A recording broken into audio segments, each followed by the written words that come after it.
10ই মুহররমে আল্লাহ রাব্বুল আলামিন ফিরআউনের কবল থেকে মূসা আলাইহিস সালাম এবং বনু ইসরাইলকে মুক্তি দিয়েছেন। এটা ছিল মুহররম মাসের 10 তারিখ। এই নিয়তে আমরা সওম রাখি, এই নিয়তে আমরা রোজা রাখবো। এই দিনেই 10ই মুহররমে ইমাম হুসাইন রাদিয়াল্লাহু আনহু শাহাদাত ঘটে গেছে। এটা প্রায় 60 কি 62 হিজরি থেকে ঘটনা। কথা কি বুঝতে পারছেন? আমরা বুঝাতে পারছি না,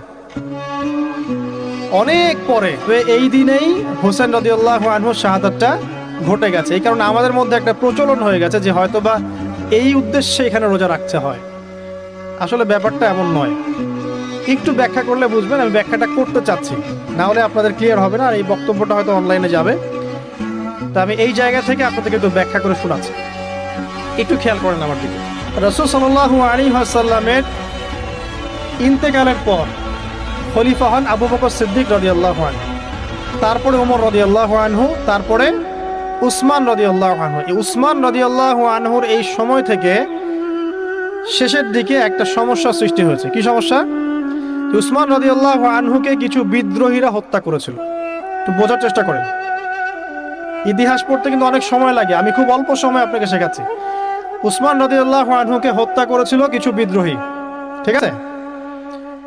যিনি নবী সাল্লাল্লাহু আলাইহি ওয়াসাল্লামের জামাই, 2 জন মেয়েকে বিয়ে করেছেন, জিন্নুরাইন, তাকে হত্যা করেছে কিছু বিদ্রোহী। এরপরে খেলাফতের দায়িত্বে আসেন আলী রাদিয়াল্লাহু আনহু। কে আসেন? আলী রাদিয়াল্লাহু আনহু। আলী রাদিয়াল্লাহু আনহু দায়িত্ব নেন এই মক্কা মদিনা এই জায়গাটুকুর উপরে। তার হাতে সাহাবায়ে কেরাম বায়াত করেন। কিন্তু ওই দিক বলতে বোঝাচ্ছি সিরিয়া, শামের দিকে, সেদিকের গভর্নর ছিলেন মুয়াবিয়া রাদিয়াল্লাহু আনহু। কি নাম? মুয়াবিয়া রাদিয়াল্লাহু আনহু। তিনিও কিন্তু একজন বড় মাপের সাহাবী, ঠিক আছে?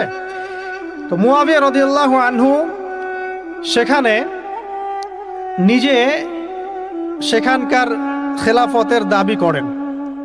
আলী রাদিয়াল্লাহু আনহু হাতে বায়াত তিনি করেননি। আলী রাদিয়াল্লাহু আনহুকে বারবার একটা বিষয়ের চাপ দেওয়া হচ্ছিল যে উসমান রাদিয়াল্লাহু আনহু শাহাদাতের আগে বিচার করতে হবে, হত্যাকারীর বিচার করতে হবে। তো এখানে একটা দ্বন্দ্ব, মানে একটা পলিটিক্যাল দ্বন্দ্ব সৃষ্টি হলো। ওইদিকে মুয়াবিয়া রাদিয়াল্লাহু আনহু তিনি খেলাফতের দাবিদার হয়ে উঠলেন, এদিকে সাহাবায়ে কেরাম সহ অনেকেই আলী রাদিয়াল্লাহু আনহুর কাছে বায়াত করলেন। তো এর ফলশ্রুতিতে দেখা যায় আলী রাদিয়াল্লাহু আনহু তার রাজধানীটাকে কুফায় নিয়ে যান, ইরাকের কুফায়। তো ইহুদিদের ইন্ধনের ফলে এক পর্যায়ে দেখা যায় যে আলী রাদিয়াল্লাহু আনহুর এক পক্ষ এবং একদিকে মুয়াবিয়া রাদিয়াল্লাহু